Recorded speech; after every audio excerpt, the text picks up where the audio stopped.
When I saw the Adventure Time creators wigging out about Reign of Fire, and in particular Steve Wolpard calling the episode the most sex-mad thing he ever boarded for AT, it was hard to keep my expectations and excitement in check. Reign of Fire became the episode I was most interested in, although I was aware it probably wouldn't become my favorite of the batch, since Tree Trunks is not a character I particularly care about that much.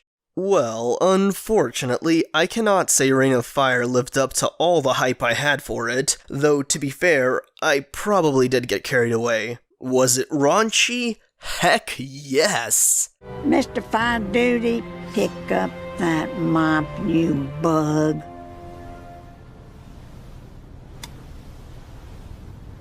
I'm never wearing clothes again.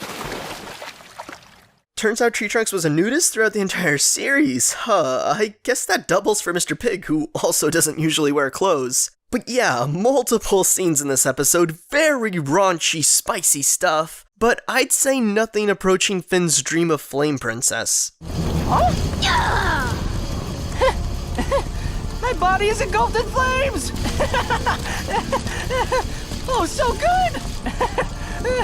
In my hype video for Reign of Fire, this was the scene I set as the sex-mad golden standard for all ages animation. This level of sexual metaphor is what I wanted matched. However, all the Tree Trunks debauchery in this episode did not end up being metaphors for sex as much as just implications that it happened. Tree Trunks had many husbands and many sexual romps in her life. Somehow, that being more direct in its presentation and relying on implication rather than metaphor made everything feel less shocking than events like Finn's dream, which surprised the hell out of me when I first watched that episode. I would call Reign of Fire super saucy, but I personally would not refer to it as sex-mad.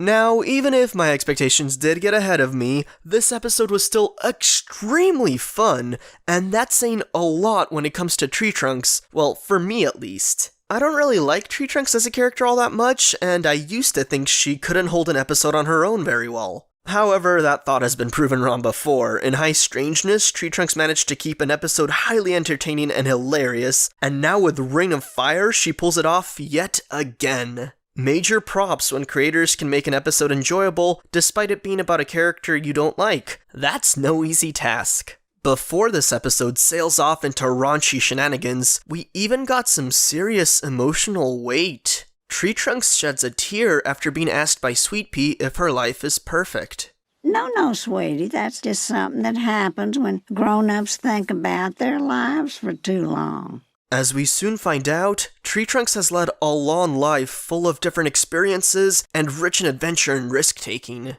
Her life was constantly changing, constantly in the wind, but now she's found a content stability with Mr. Pig and Sweet Pea. She is happy in the now, but it's hard not to get extremely sentimental over the adventures of the past, even if you wouldn't change a thing with your current life. This brief scene makes Tree Trunks feel very real and relatable, even if you're not old enough to have felt what she feels. I mean, I definitely haven't had that sort of sentimentality before, though I can still empathize with it. Tree Trunks is usually ridiculous, and the flashbacks we witness later in the episode have her at her most absurd. So it was nice to have a legitimately heartfelt and grounded moment with TT before we jump the shark and take glances into her younger years. These flashbacks get triggered by Randy, TT's first husband, who calls her over to the tiny mammal kingdom, which is shaped like a whale and has an actual whale skeleton with a crown adorning it. That's kinda weird, tiny mammals. I don't know if you're trying to make a statement with that or not. As Tree Trunks walks up to the diner, this is when we get our first flashback, back to when TT was a fresh high school graduate who was immensely popular. She still had the exact same voice as she does currently. Apparently she was just born with that old lady voice of hers. Randy proposed to Tree Trunks on the verge of her breaking up with him. Baby, let me be your adventure. Okay, why not? And then Tree Trunks broke up with him on the day of the honeymoon and fucked off into the ocean. Quite literally. The current Randy does not want to rekindle anything, however, he just wants his grandmother's ring back. So we witness the series of events that led the ring to be passed around, because Tree Trunks used Randy's ring to propose to her other husbands, such as husband number 2, Danny. When Tree Trunks was a pirate captain, Mr. Fine Duty, is that correct? Did I hear that right? Mr. Fine Duty and Danny conspired against Tree Trunks to separate her from her ship. That is, if we are to believe Tree Trunks' recollection of things, because there's not actually clear evidence to indicate that. Danny could have just constructed a fake brother out of a sack of monkeys because he had a plan to win over Tree Trunks' heart that had nothing to do with Mr. Fine Duty. I actually prefer the scenario where Tree Trunks misread the situation a little bit because it makes the whole thing even more messed up and comical. Tree Trunks, full of misplaced vengeance, blew up Mr. Fine Duty because she misread the situation. That's my personal take on it.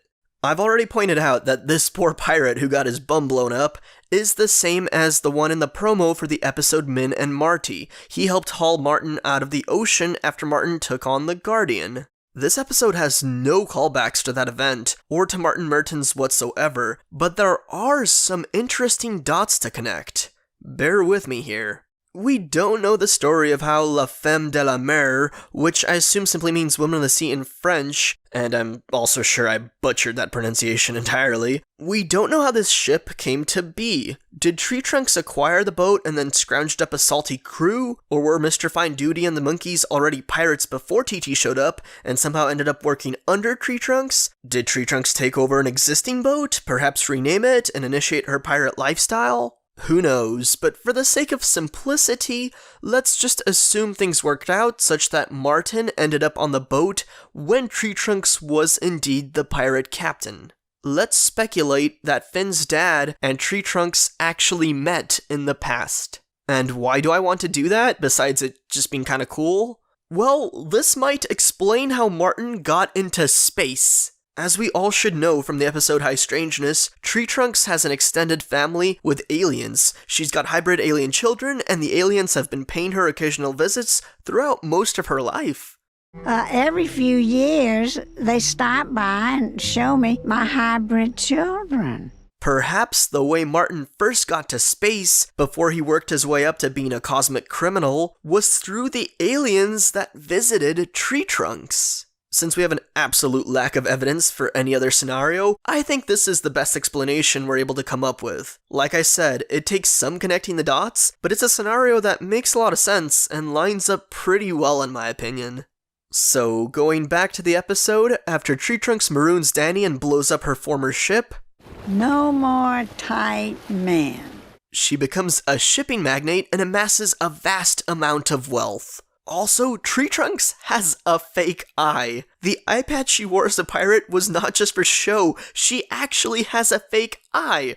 Holy cow, wow, is it gonna be hard to look at TT the same way after this. Especially since she does the whole nudist thing after marrying Wyatt and giving away her entire fortune to the King of Ooh, who I assume had to have somehow bankrupted everything Tree Trunks established, as otherwise why would he revert to low-level conning again after owning such a large corporation? But yeah, Wyatt was the one to run off with the ring, but very conveniently he shows up at the diner, Randy gets his ring back, TT and Mr. Pig have a talk and straighten everything out, because of course Mr. Pig is a worrying, blubbering mess. And then, surprising to me, Tree Trunks actually had some excellent dialogue about how she has led her life. I was just a leaf in the wind, blown about by my whims, but now I'm on solid ground. And that line of dialogue really sums up the whole episode. We got to see fragments of Tree Trunks' life and those wild, whim-fueled adventures, which allowed us to get a more well-rounded and better understanding of her current life, which she is ultimately content with. While I thought High Strangeness was a pretty swell place to end the Tree Trunks saga, this episode is also a great closer to the life of TT. A life that was way more exciting than most of us would have thought several seasons ago. Hey, wait a second. Rewind to season 1 when we were first introduced to TT's character. Oh no, I'm just a cute little elephant. I'm not cut out for adventuring. Huh. I mean, yeah, she said that at a point in her life when she was past her adventuring phase, and she may have just been trying to stick to her sheepish persona, but clearly I think the vision for Tree Trunks as a character became more extreme as the show went on. Tree Trunks at the show's conception is quite different from the Tree Trunks at the show's end. Do you all have any guns? Yep, quite different. Reign of Fire is an episode that obviously does not progress any overarching plots Adventure Time has yet to resolve. The next episode, Marcy and Hunson, at least had some Cheeklay shenanigans in it. No doubt, some people will be annoyed by this. I've already seen plenty of people express how they would like all the episodes in the final season to have been plot-based. Adventure Time was never that type of show, however, and I think misplaced expectations won't help you enjoy all the other hijinks and adventures happening in the Land of Ooo. As long as the final arc doesn't feel too rushed, which is something we won't know until it's done, I'm okay with a few episodes about the other denizens of Ooo. After all, it's the last time we're gonna have adventures with those characters as well. Reign of Fire was raunchy and highly comical fun, and I think it's a great farewell to Tree Trunks. It makes her character all the more ridiculous and wacky, while also giving her a more well-rounded feel. While her backstory might clash a bit with her characterization in the early seasons of the show, it was still fun and fleshes out the sort of character Tree Trunks evolved into in the later seasons. This was simply a really fun and raunchy episode, and I enjoyed it.